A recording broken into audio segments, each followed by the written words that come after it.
Hi hello வணக்கம் and welcome to Selina's lifestyle and life skills. எல்லோரும் எப்படி இருக்கிறீங்க? நான் ரொம்ப நல்லா இருக்கிறேங்க. நீங்கள் எல்லாருமே ரொம்ப நல்லா இருப்பீங்க அப்படின்னு நான் நம்புகிறேன். இன்றைக்கி நம்ம ஒரு சாப்பாடு வீடியோ தான் பார்க்க போகிறோங்க.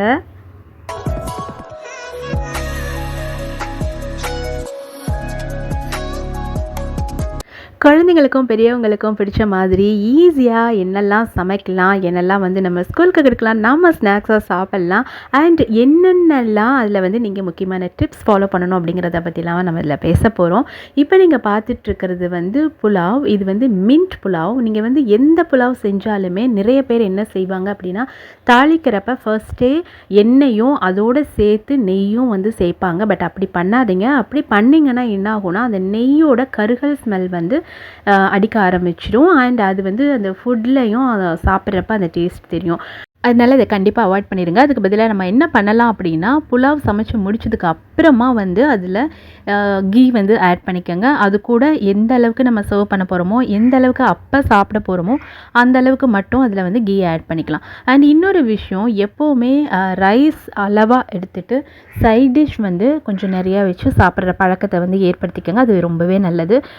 இந்த மீட் புலாவுக்கு potato, egg and soya meat balls இது மூணுமே சேர்ந்த ஒரு கிரேவி அன்றைக்கி பண்ணேன். இதில் நிறைய ப்ரோட்டீன்ஸ் இருக்குங்க. அண்ட் ஆல்ரெடி நான் சொல்லியிருக்கிறேன், சோயாவில் நிறையவே ப்ரோட்டீன் இருக்குது. அண்ட் இது கூட எக்கும் பொட்டேட்டோஸும் சேர்த்து சமைக்கிறப்ப டேஸ்ட் ரொம்ப நல்லாயிருக்கும். அதே மாதிரி இந்த சாஃப்ட் பீனட் பர்ஃபீஸ், சாஃப்ட் கடலை மிட்டாயும் எள்ளுருண்டையும் நிறைய சேர்த்துக்குங்க. எள்ளுருண்டை இந்த மாதிரி எள்ளு மிட்டாயாக நமக்கு கிடைக்கிது, கடலை மிட்டாய் மாதிரி. குழந்தைங்களுக்கு நம்ம ஸ்நாக்ஸ் ஸ்கூலுக்கு கொடுத்து விடுறப்ப பிஸ்கட்ஸ் அண்ட் கேக்ஸ் அந்த மாதிரிலாம் கொடுத்து விடுவோம் இல்லையா, அது கூடவே நீங்கள் இந்த மாதிரியும் சேர்க்கலாம். இல்லைன்னா சில சமயங்களில் நீங்கள் கேக் அண்ட் பிஸ்கட்ஸ்க்கு பதிலாக இந்த எள்ளுருண்டை, எள் மிட்டாய், அதே மாதிரி சாஃப்ட் கடலை மிட்டாய்ஸ் கொடுக்கலாம். அதே மாதிரி பீட்ரூட் ரைஸ் ரொம்ப அடிக்கடி அட்லீஸ்ட் வாரத்துக்கு 1 or 2 டைம்ஸாவது சேர்த்துக்கிறதுக்கு ட்ரை பண்ணுங்கள். ஸ்கூலுக்கு நீங்கள் குழந்தைங்களுக்கு கொடுத்து விடுறப்ப பீட்ரூட்டில் தேங்காய் எண்ணெய், கோக்னட் ஆயில் ஆட் பண்ணி கொடுத்திங்கன்னா ரொம்ப நல்லாயிருக்கும். அதில் பெப்பர் லைட்டாக ஆட் பண்ணிக்கோங்க. அதே மாதிரி ஃபிக் ரொம்ப நல்லது அப்படின்னு நான் சொல்லியிருக்கேன். ஏற்கனவே ஒரு விலாக்லையும் நான் இதை பற்றி டீட்டெயிலாக சொல்லியிருப்பேன். சாஃப்ட் ஃபிக் இப்போ அவைலபிளாக இருக்குங்க நிறைய ஷாப்ஸில். ஸோ அது குழந்தைங்களுக்கு நீங்கள் ஸ்நாக்ஸாக கொடுக்கலாம். அண்ட் நம்ம இது சாப்பிடுவோம்ல, ட்ரை கிரேப்ஸ் அதெல்லாம் சேர்த்துப்போம்ல, அதுக்கு பதிலாகவும் நீங்கள் எடுத்துக்கலாம். அண்ட் இன்னொரு விஷயம் என்ன அப்படின்னா, டோஃபு நிறைய பேர் அந்த டேஸ்ட் பிடிக்கிறதில்ல அப்படிங்கிறதுனால சேர்த்துக்க மாட்டாங்க. நீங்கள் டோஃபு தனியாக செய்யாமல் நீங்கள் வீக்கெண்டில் இல்லை என்றைக்காவது ஸ்பெஷலாக நான்வெஜ்லாம் செய்கிறப்ப அதோடு நீங்கள் டோஃபு கொஞ்சமாக ஆட் பண்ணிக்கோங்க. ஸோ அப்போ குவான்டிட்டி கொஞ்சம் கம்மியாக இருக்கிறப்ப உங்களால் இது சாப்பிட முடியும். இல்லைனா நூடுல்ஸ்லையும் நீங்கள் டோஃபு சின்ன சின்னதாக துருவி இந்த மாதிரி நீங்கள் போடலாம்.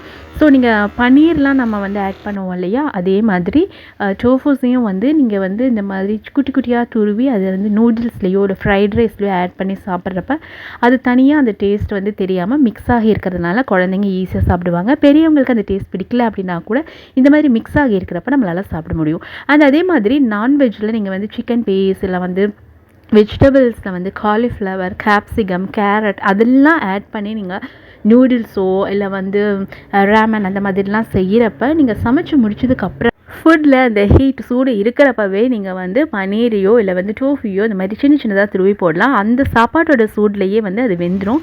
அது சாப்பிட்றதுக்கும் நல்லாயிருக்கும். அதே மாதிரி பூரிலாம் பண்ணுறப்ப நிறைய பேர் ஃபுல் மைதாவில் பண்ணுவாங்க. அதை அவாய்ட் பண்ணிவிட்டு நீங்கள் கோதுமை மாவில் நிறைய எடுத்துக்கோங்க. குவான்டிட்டி அதிகமாக இருக்கட்டும். அண்ட் அதில் கொஞ்சமாக மைதா ஆட் பண்ணி நீங்கள் பூரி செய்யலாம். அதே மாதிரி குழந்தைங்களுக்கு இந்த வெண்டைக்காய் சாப்பிட்றதுல எப்போவுமே ஒரு பெரிய பிரச்சனை இருக்கும். நிறைய பேருக்கு பிடிக்காது. அவங்களுக்கு ட்ரிக் என்னென்னா, வெண்டைக்காய் சாப்பிட்டா கணக்கு நல்லா வரும், நீ ப்ரில்லியண்ட் ஆகலாம் அப்படின்லாம் சொல்லி கொடுப்போம். அதெல்லாம் சரி. ஆனால் டேஸ்ட் நல்லா இருக்கணுமே, அதுக்கு என்ன பண்ணணும் அப்படின்னா, சாம்பார் வைக்கிறப்ப, வெண்டைக்காய் சாம்பார் வைக்கிறப்ப அதில் பெருங்காயம் கொஞ்சம் ஜாஸ்தியாக ஆட் பண்ணி கொடுங்க. அப்போ டேஸ்ட் நல்லாவே இருக்கும். அதே மாதிரி சூப்பில் கேபேஜ்லாம் போடுறப்ப அதுலேயும் நீங்கள் இந்த மாதிரி கொஞ்சமாக வெண்டைக்காய் ஆட் பண்ணி கொடுக்கலாம். அந்த டேஸ்ட் ரொம்ப நல்லாயிருக்கும். அண்ட் அவங்க வெண்டைக்காய் தான் சாப்பிட்றோம் அப்படிங்கிறதே தெரியாமல் சாப்பிட்ருவாங்க. ஜூஸ்க்கு முன்னாடி நான் காமிச்ச கிளிப்பிங்ஸில் ஜங்க் ஃபுட் வந்து நான் காமிச்சிருப்பேங்க. அந்த மாதிரி நீங்கள் நூடுல்ஸ் இல்லைனா வந்து பர்கர் அந்த மாதிரி ஜங்க் ஃபுட்லாம் என்றைக்கெல்லாம் உங்கள் குழந்தைங்களுக்கு கொடுக்குறீங்களோ அப்போ வந்து நெக்ஸ்ட்டு வேலைக்கு சாப்பாடு வந்து கட் பண்ணிடுங்க. ஹாட் வாட்டர் கொடுத்துட்டு அதுக்கப்புறமா ஃப்ரெஷ் ஜூஸ் வந்து நீங்கள் வந்து கொடுக்கலாம். அது வந்து கொஞ்சம் ஹெவியாக இருக்கிற மாதிரி ஆவகேடோ இல்லைனா வந்து கேரட் அந்த மாதிரி மில்க் ஷேக் பண்ணி கூட நீங்கள் கொடுக்கலாம். அதே மாதிரி ஜவ்வரிசி பாயசம், சேமியா பாயசம் இல்லை பாலடை பிரதமன் இதெல்லாம் வந்து நீங்கள் செய்கிறப்ப அதில் இளநீயை வந்து குட்டி குட்டி பீஸாக வந்து நீங்கள் ஆட் பண்ணி கொடுக்கலாம். டேஸ்ட் ரொம்ப நல்லாயிருக்கும். ஃபிஷ்லாம் வந்து நீங்கள் சாப்பிட்றப்ப பொரிக்கிறது வந்து ரொம்ப ரேராக செஞ்சுக்கோங்க. அதில் வந்து நம்ம மசாலாஸ் ஆட் பண்ணுறப்ப ஜீரகம் வந்து கொஞ்சம் அடிஷ்னலாக ஜீரகம் அண்ட் சோம்பு ஆட் பண்ணிக்கோங்க. மற்றபடி நிறைய வேக வச்ச மீன் வந்து கொடுங்க. அது வந்து குழம்புல நம்ம ஆட் பண்ணுறதா இருக்கலாம், இல்லைனா வந்து அப்படியே வேக வைக்கிறதா இருக்கலாம். இப்போ நான் காமிச்ச மாதிரி மீனோட எக் வந்து கிடைச்சதுன்னா சேர்த்துக்கோங்க. அது வந்து ரொம்ப நல்லது, டேஸ்ட்டும் நல்லாயிருக்கும் அண்ட் நிறைய ஹெல்த் பெனிஃபிட்ஸும் வந்து மீன் முட்டையில் இருக்குது. வேக வச்ச மீன் வந்து நீங்கள் குழந்தைங்களுக்கு ஜஸ்ட் தாளித்து தரலாம், சுறா புட்டு அந்த மாதிரிலாம் செய்கிற மாதிரி. அதே மாதிரி மேரினேட் பண்ணிவிட்டு நீங்கள் ஃபிஷ் யூஸ் பண்ணால் கூட மேக்ஸிமம் 2 days நீங்கள் ஃப்ரீசரில் வைக்கலாம். அதுக்கு மேலே வந்து மாதக்கணக்காக வாரக்கணக்காலாம் வந்து வைக்காதீங்க. குழந்தைங்களுக்கு எப்போவுமே பிரெட் ஆம்லேட்லாம் வந்து தரப்ப சாஸ் கொடுக்கறது அதில் ஆட் பண்ணுறது எல்லாருக்குமே பிடிக்கும். ஆனால் நம்ம வெளியில் கடைகளில் வாங்குறப்ப அதில் நிறையா ப்ரிசர்வேஷன்ஸ் வந்து ஆட் பண்ணியிருப்பாங்க, அந்த ஆர்டிஃபிஷியல் கலரை ஆட் பண்ணியிருப்பாங்க. ஆனால் நம்ம வீட்டிலையே செஞ்சு நீங்கள் சாஸ் கொடுக்கறது நல்லது. அதே மாதிரி சிக்கன் மேரினேஷனுக்குலாம் நம்ம யூஸ் பண்ணுற மசாலாஸ் எதுவுமே வந்து கடையிலேருந்து வாங்காமல் முடிஞ்ச அளவுக்கு வீட்டிலையே வந்து நீங்கள் செய்ய பழகிக்கோங்க. அதுவும் ஓவர் நைட் இல்லை வந்து ஒரு நாளைக்கு மேலே அந்த மாதிரிலாம் வந்து நம்ம மேரினேட் பண்ணாமல் மேக்ஸிமம் 6 to 8 hours அன்றைக்கி வாங்கி அன்றைக்கே சமைச்சு அன்றைக்கே சாப்பிட்டு முடிச்சிடுற மாதிரியான ஒரு பழக்கத்தை ஏற்படுத்திக்கிறது ரொம்பவே நல்லது. ஏன்னா நம்ம ஊரில் இருக்கிற கரண்ட் ஃப்ளக்சுவேஷன் ஆகிறதுக்கும் நம்மளோட ஊரோட கிளைமேட்க்கும் வந்து ரொம்ப நாள் வந்து ஃப்ரீஸ் பண்ணுறது அப்படிங்கிறது வந்து சரியான ஒரு மெத்தடாக இருக்காது. அதே மாதிரி நாட்டுக்கோழி வந்து எவ்வளோ முடியுமோ நான்வெஜ் சாப்பிட்றவங்க பிராய்லர் சிக்கனுக்கு பதிலாக நாட்டுக்கோழி வந்து சேர்த்துக்கிறதுக்கு ப்ராக்டிஸ் பண்ணிக்கோங்க. அஃப்கோர்ஸ் அந்த டேஸ்ட் வந்து நிறைய பேருக்கு பிடிக்காது அண்ட் ஃப்ளஷ் வந்து அதிகமாக இருக்காது. பட் ஆனால் உங்கள் குழந்தைங்களுக்கு வந்து நீங்கள் சொல்லி தர்றப்ப அதில் வந்து ஹெல்த் பெனிஃபிட்ஸ் நிறையா இருக்குது அப்படிங்கிறத வந்து சொல்லுங்கள். பிராய்லர் சிக்கனுக்கு பதிலாக நாட்டுக்கோழி சேர்த்துக்கிறது ரொம்ப நல்லது அப்படிங்கிறத வந்து நீங்கள் அவங்களுக்கு கற்றுத்தாங்க. அண்ட் அவங்க கண்டுபிடிக்காமல் இருக்கணும் அப்படின்னா நீங்கள் வந்து ஃப்ரைட் ரைஸோ இல்லை வந்து புலாவ், நூடுல்ஸ், அது மாதிரி ரேமன் இல்லைனா வந்து பர்கர் அந்த மாதிரிலாம் நீங்கள் வந்து வித்தியாசமாக செய்கிறப்ப அதில் வந்து நாட்டுக்கோழியை வேக வச்சு அதை இந்த மாதிரி ஸ்மால் பீசஸாக வந்து பிச்சு போட்டுருங்க. ஸோ அப்படி நீங்கள் ஆட் பண்ணுறப்ப அவங்களுக்கு அது என்ன சிக்கன் அப்படிங்கிறது தெரியாது. அதே மாதிரி நம்மளுடைய ட்ரெடிஷ்னல் ஃபுட்டான ஆப்பம் இந்த மாதிரியான விஷயங்கள், கொழுக்கட்டை இதெல்லாம் குழந்தைங்களுக்கு வந்து சேர்த்துக்கலாம். ஆப்பம் கூட நீங்கள் தேங்காய் பால், கோகனட் மில்கில் கொஞ்சோண்டு ஏலக்காய், சர்க்கரை, ஒயிட் சுகர் இல்லாமல் நம்ம வந்து நாட்டு சக்கரை அந்த மாதிரிலாம் ஆட் பண்ணி கொடுத்தீங்கன்னா அவங்க வந்து சாப்பிட்டுவாங்க. அதே மாதிரி ஹோம்மேட் பர்கர்ஸ் செய்கிறப்ப அதில் நிறைய வெஜிடபிள்ஸ் சேர்த்துக்கோங்க. அண்ட் நான் ஏற்கனவே சொன்ன மாதிரி சீஸ்லாம் நிறையா ஆட் பண்ணி நீங்கள் பர்கரோ இல்லை பீஸாவோ வீட்டிலையே செஞ்சு கொடுக்குறப்ப பாஸ்தா அந்த மாதிரியான விஷயங்கள்லாம் நீங்கள் செய்கிறப்ப என்ன பண்ணணும்னா ஹாட் வாட்டர் வந்து கண்டிப்பாக உங்களுக்கு குடிக்க கொடுத்துட்டுங்க. நம்மளாக இருந்தாலும் பெரியவங்களுக்கும் அதே தான். அதுக்கப்புறமா நெக்ஸ்ட்டு வேலை வந்து மில்க் ஷேக் இல்லைனா ஜூஸா அது மட்டும்தான் மாதிரி பார்த்துக்கோங்க. திரும்பவும் அடிஷ்னலாக அடுத்த வேலைக்கும் ஹெவியான ஃபுட் வந்து சாப்பிட்றத அவாய்ட் பண்ணிடுங்க. ஸோ இந்த ஃபுட்லாம் சாப்பிடக்கூடாது, அதெல்லாம் சாப்பிடக்கூடாது அப்படிங்கிறது வந்து எப்போவுமே ஒரு சரியான டயட் கிடையாதுங்க. நம்ம வந்து எவ்வளோ பேலன்ஸ்டாக சாப்பிட்றோம் அப்படிங்கிறதுல தான் டயட்ன்றது இருக்குது. ஸோ நீங்கள் ஒரு வேளை என்ன சாப்பாடு சாப்பிட்றீங்களோ அது ஹெவியாக இருந்துச்சுன்னா ஆப்வியஸ்லி நெக்ஸ்ட்டு வேலைக்கு வந்து நீங்கள் சிம்பிளான ஒரு சாப்பாடு சாப்பிட்டுக்கோங்க. இதுதான் வந்து பேலன்ஸ்டு டயட். அதே மாதிரி சீஸ், பட்டர்லாம் வந்து உடம்புக்கு நல்லதில்லை, ஜங்க் ஃபுட்டில் வந்து நம்ம நிறையா சேர்க்குறோம் அப்படிங்கிறதெல்லாம் வந்து தப்பான ஒரு விஷயங்க, தப்பான ஒரு கருத்து. அப்படிலாம் ஒன்றும் கிடையாது. சீஸ் வந்து நீங்கள் பர்கர், பீஸாவில் மட்டும் இல்லாமல் நீங்கள் நார்மலாக ரைஸில் கூட நீங்கள் வந்து அதை துருவி போடலாம். அதே மாதிரி கீரை அண்ட் நெய் இதுதான் வந்து இப்போ நீங்கள் பார்க்குறீங்க.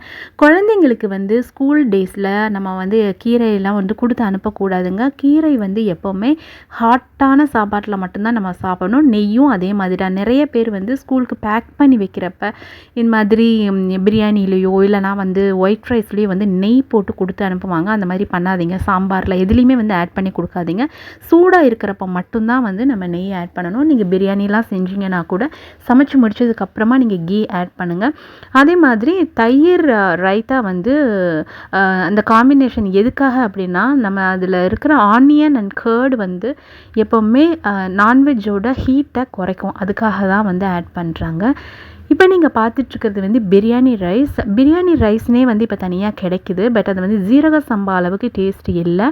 So instead of biryani rice ஜீரக சம்பா சாப்பிட்றதே வந்து பெட்டர் அப்படிங்கிறது என்னோடய சஜஷன்.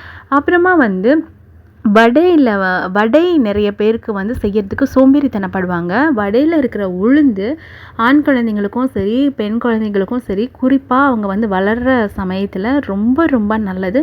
அண்ட் பெரியவங்களுக்கு கூட நம்மளுடைய உடம்புல ஒரு லியூப்ரிகண்ட் தன்மை வேணும் இல்லையா, அதுக்கு வந்து இந்த உளுந்து ரொம்பவே ஹெல்ப் பண்ணுது.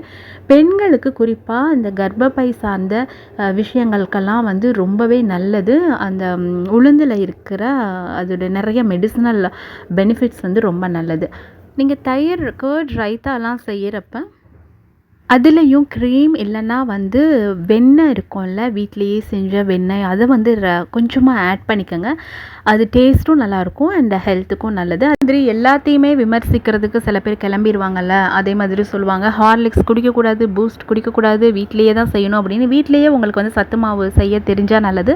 அப்படி செய்ய தெரியாத பட்சத்தில் காஃபி டீலாம் வந்து நம்ம அடிக்கடி குழந்தைங்களுக்கு கொடுக்கறதுக்கு பதிலாக அப்படி மாற்றி மாற்றி கொடுக்கலாம். ஒரு நாள் பூஸ்ட் ஹார்லிக்ஸ், ஒரு நாள் காஃபி பால் டீ, அந்த மாதிரி மாற்றி கொடுக்கறதுல ஒன்றும் தப்பு கிடையாது. கொடுக்குற அளவு மட்டும் நம்ம வந்து ரொம்ப பேலன்ஸ்டாக கரெக்டாக கொஞ்சமாக சாப்பிட்ற வரைக்கும் எல்லாமே வந்து நல்ல ஃபுட் தாங்க. இந்த கிளிப்பிங்க்கு முன்னாடி நீங்கள் பார்த்தது வந்து சோயாவை வந்து சிக்கன் மசாலா ஆட் பண்ணி சோம்புலாம் நிறைய ஆட் பண்ணி நீங்கள் சிக்கன் செய்கிற மாதிரியே பொட்டேட்டோவையும் சோயாவையும் செஞ்சிங்கன்னா குழந்தைங்க வந்து நல்லா சாப்பிடுவாங்க. பெரியவங்களுக்கும் வந்து அந்த டேஸ்ட் ரொம்பவே பிடிக்கும். அதே மாதிரி மஷ்ரூம் இப்போ காமிச்சேன் இல்லையா, மஷ்ரூம் வந்து மாதத்துக்கு 2 வாட்டியாவது ஆட் பண்ணிக்கோங்க. அதில் வந்து ஃபைபர் நிறைய இருக்குது. அப்பளம் சேர்த்துக்கிட்டிங்கன்னா அதில் உளுந்து அப்பளமா அப்படிங்கிறத வந்து பார்த்து வாங்குங்க. KFC சிக்கன் வந்து இது ஹோம்மேடாக நான் செஞ்சதுங்க. ப்ரிசர்வேஷன்ஸ் எதுவுமே சேர்க்காம வீட்டிலையே ஃப்ரெஷ்ஷான மசாலாஸ் அரைச்சி நம்ம அப்போவே வந்து இந்த மாதிரி செஞ்சு தரலாம். உங்களுக்கு டேஸ்ட் வந்து அப்படியே KFC சிக்கன் மாதிரியே இருக்கும். அண்ட் நாமளே ஹெல்த்தியான இன்க்ரீடியன்ட் சேர்த்து செஞ்சுருக்கோம் அப்படின்றதுனால தைரியமாக சாப்பிட்லாம்.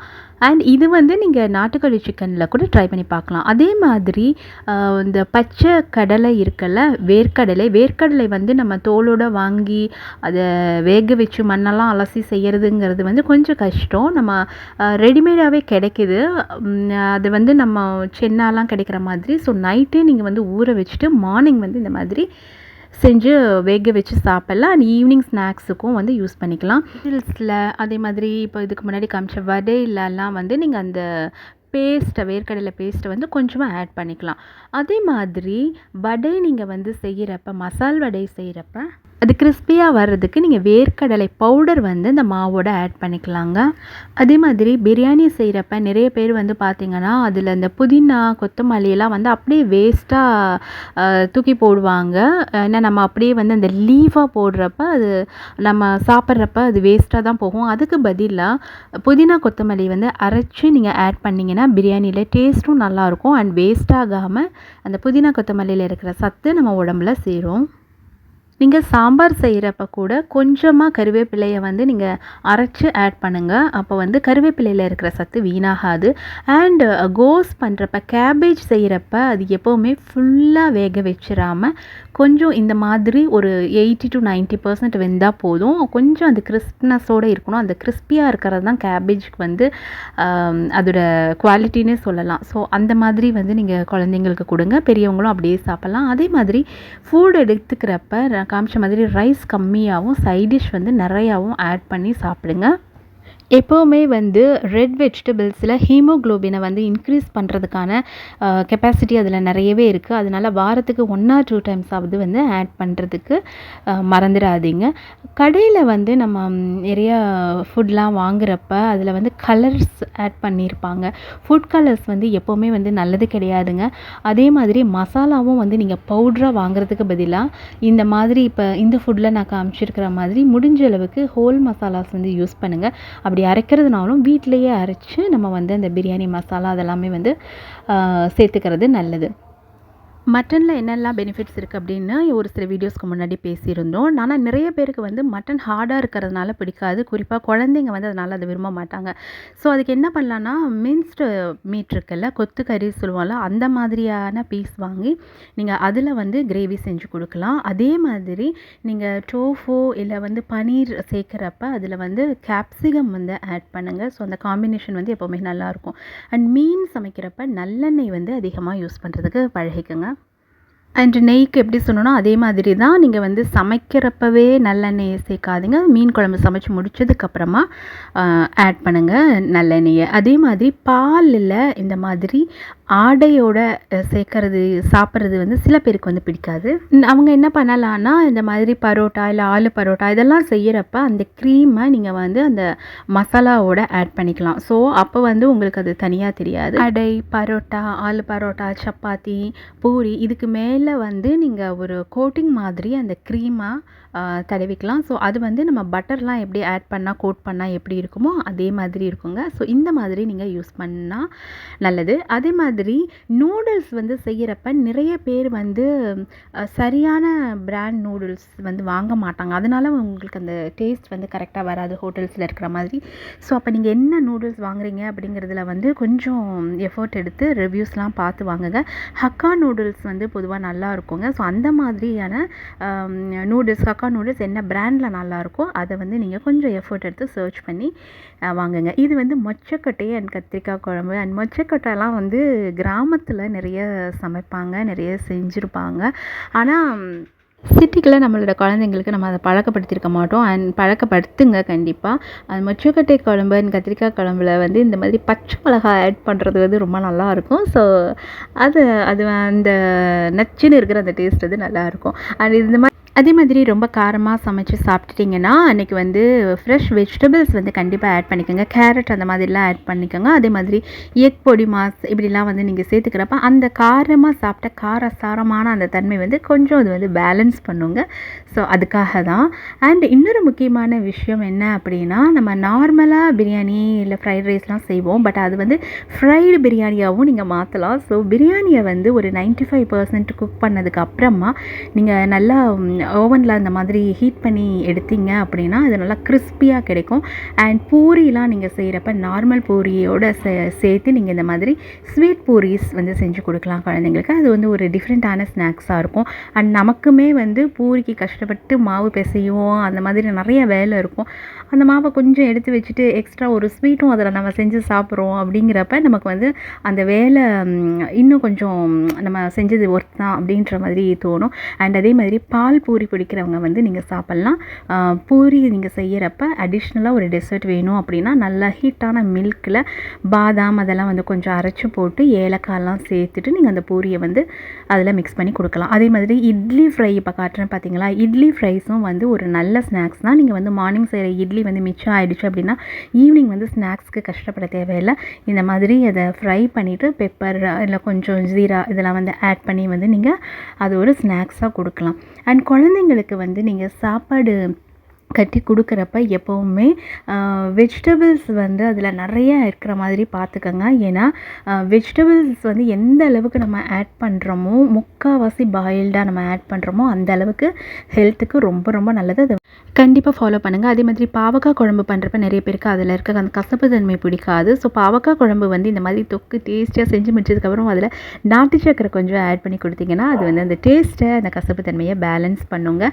அதே மாதிரி சூப் செய்கிற செய்கிறப்ப நீங்கள் அதில் வந்து கொஞ்சோண்டு நூடுல்ஸும் ஆட் பண்ணி நீங்கள் கொடுக்கலாம். குறிப்பாக கேபேஜ் யூஸ் பண்ணி நீங்கள் வந்து சூப் பண்ணுறதுங்கிறது ரொம்ப நல்ல விஷயம். நீங்கள் ஜப்பான்லலாம் பார்த்தீங்கன்னா நிறைய கேபேஜ் சேர்த்துப்பாங்க. அதில் வந்து இருக்கிற ஃபைபர் ரொம்ப ரொம்ப நல்லது நம்மளோட ஹெல்த்துக்கு.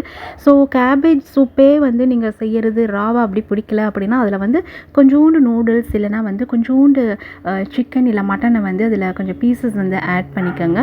ஸோ அப்போ வந்து அந்த டேஸ்ட் மிக்ஸ் ஆகி இருக்கிறப்ப ஈஸியாக நமக்கு வந்து சாப்பிட்றதுக்கு வந்து பிடிக்கும். அதே மாதிரி கேபேஜ் எப்போவுமே வந்து ஒரு ஹெவியாக சாப்பிட்ட ஃபீல் கொடுக்கும். ஸோ டயட்டில் இருக்கிறவங்களுக்கு ரொம்ப நல்லது. அண்ட் எப்போயாவது ஒரு வாட்டி இந்த மாதிரி ஆனியன் சிப்ஸ் இதெல்லாமே வந்து நீங்கள் ஃப்ரை பண்ணி சாப்பாட்டுக்கு சைட் டிஷ்ஷாக யூஸ் பண்ணிக்கலாம்.